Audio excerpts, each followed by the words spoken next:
So before we can start writing any tests, we need to set up the project. And this is going to be the hardest part because we need to install a bunch of packages that configure Jest with TypeScript, because the project we're using uses TypeScript. I think a lot of tutorials make this mistake that they make you install 100 packages without explaining anything, so you really don't know if you should install it, maybe that's outdated, etc.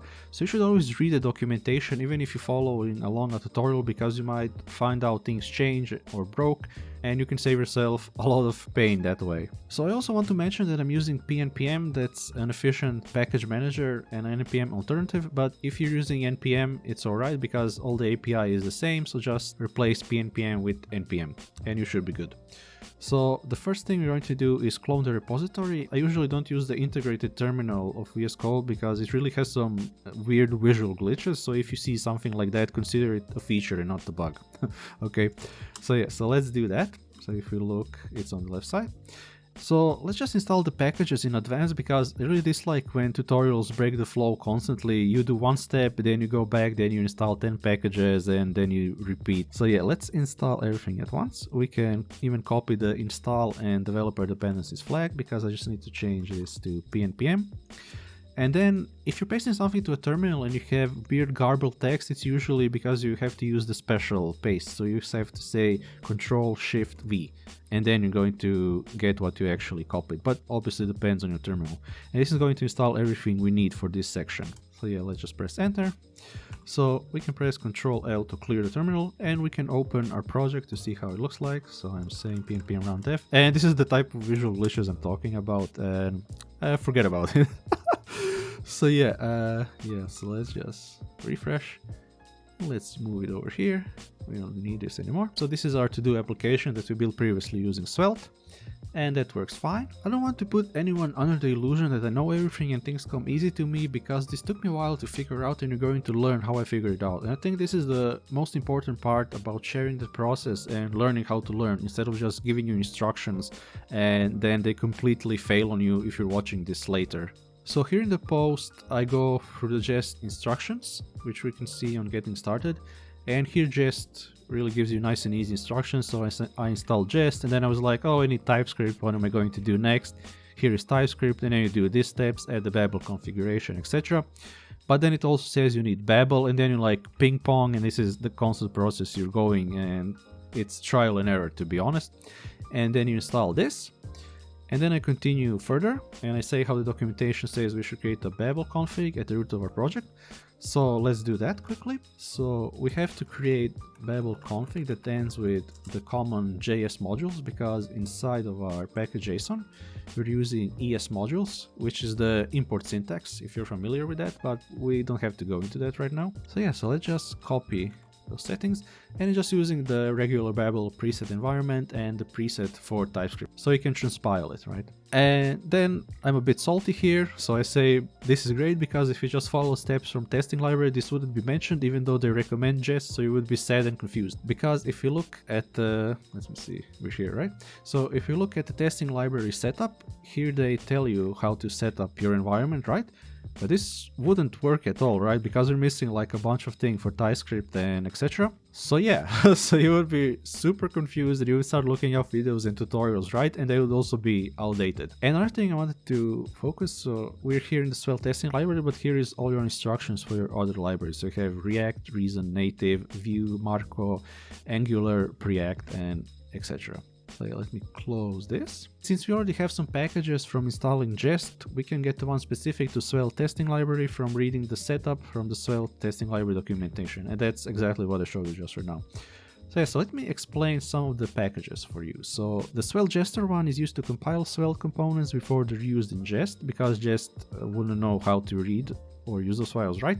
And then you have TS-Jest, which is required for TypeScript. We're using Babel-Jest, and it's required because we're using the ES modules import syntax, which Babel has to transpile. And then we have the Jest DOM package from testing library that adds more useful assertions for Jest, and we looked at that earlier. And the documentation also said that we need Svelte preprocess to process TypeScript in Svelte, but that should already be installed because we created the project with TypeScript. So if you go here, and it's literally just me reading, so it's not like some sacred hidden knowledge I have and I'm special, right? It literally says here, if you'd like to also include Swell preprocessor, then simply follow the instructions. And it says here for TypeScript, to use TypeScript you need blah blah blah, and etc.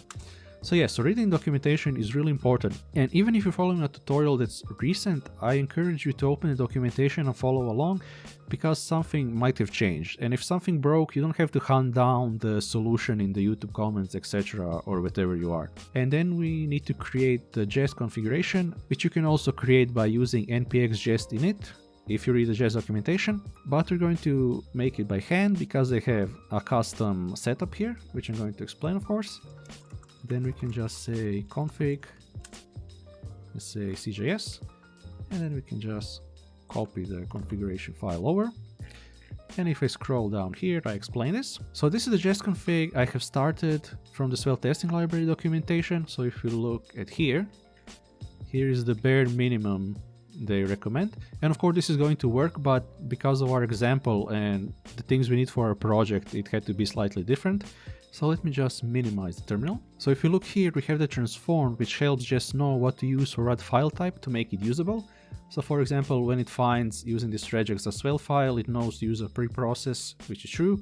When it finds a .ts file, it knows to use TypeScript Jest, and when it finds a JavaScript file, it knows to transpile it using Babel Jest. And then we have the testing environment, which is JS DOM. It uses Node by default, but we're in a browser environment, so we just say JS DOM, and this is also explained in the Jest documentation.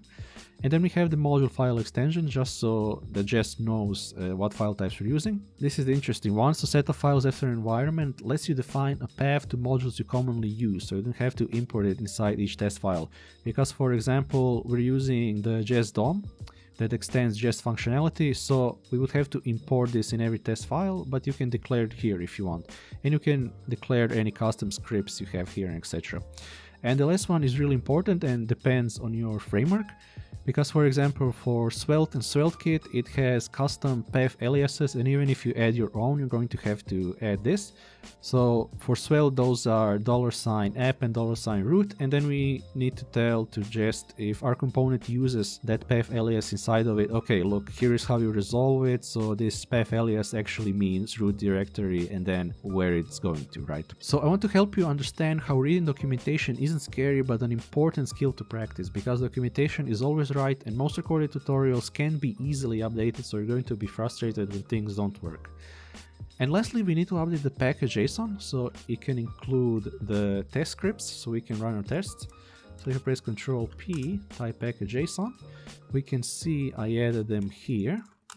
So here's the regular one, test, that we can run on a single file, but we're going to use test watch. There's just going to be a watcher when test changes and it's going to update, and this is really awesome. So we have just watch.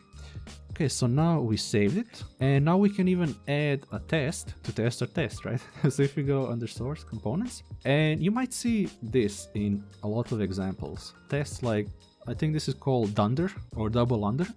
But I personally think, okay, so I'm going to give you a real scientific reason why I don't use this. Okay, listen carefully. It's ugly. Okay, so yeah, so we can just name it test, and Jest really doesn't care how you name your folders. It only cares about tests that end in .test or spec extension, and that's what Jest is going to look for in your project and run those tests. So if we say tests and then we give it the file name, example, and here we're going to use the JavaScript extension just because. This is going to create a test folder and the file inside of it. So if we see, this is what happened. And let me just close this, and then we can just say test. It should work. And then we're going to give it an empty function. And then we can run the command to watch our test, right? So if we go to testing, our frontend is running, right? Because we can use it to reference what we're testing. So I'm also here in the tutorial folder. And then I can use pnpm run test :watch, because this corresponds to our script, right? If you remember. And this test should be passing right now. And give it a second. And that's awesome. This is how it works. And you can see it should work. And we can see the pretty output over here. And this is the same thing we get to the post. But another interesting thing for Jest watch is that you can specify what you want to test, because you might have a lot of other files and you just want to test one. So you can see the options here, which you can get to by pressing the W key. And then it says press P to filter by a file name regex pattern. So if you press P in the terminal, we can give it a path like source, components, test, example, test.js, and it's going to run just this one file, and it's really useful. So I also want to emphasize that we don't even have to use a TypeScript extension for tests because we're not going to add types inside tests, and the only reason why we added TypeScript support was because our project uses TypeScript and we need to transpile that, or compile, whatever you want to call it. But because an editor like Visual Studio Code has great TypeScript support and integration, you get benefits from types even if you're using a regular JavaScript file, and testing library is fully typed in TypeScript and you can get auto completion and other amazing benefits. So this actually wasn't that bad. Because we had to do it ourselves, we learned a lot about how Jest works and how to configure it.